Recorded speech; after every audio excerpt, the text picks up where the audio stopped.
হাজার বছর ধরে আমি পথ হাঁটিতেছি পৃথিবীর পথে, সিংহল সমুদ্র থেকে নিশীথের অন্ধকারে মালয় সাগরে।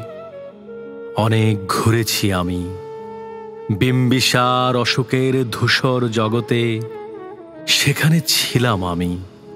আরো দূর অন্ধকারে বিদর্ভ নগরে আমি ক্লান্ত প্রাণ এক, চারিদিকে জীবনের সমুদ্র সফেন।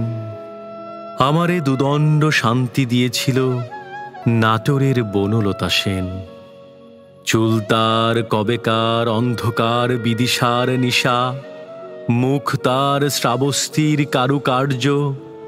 অতি দূর সমুদ্রের পর হাল ভেঙে যে নাবিক হারায়েছে দিশা, সবুজ ঘাসের দেশ যখন সে চোখে দেখে দারুচিনি দ্বীপের ভিতর, তেমনি দেখেছি তারে অন্ধকারে।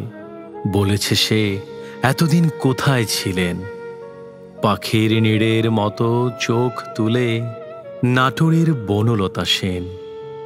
সমস্ত দিনের শেষে শিশিরের শব্দের মতন সন্ধ্যা আসে, ডানার রৌদ্রের গন্ধ মুছে ফেলে চিল।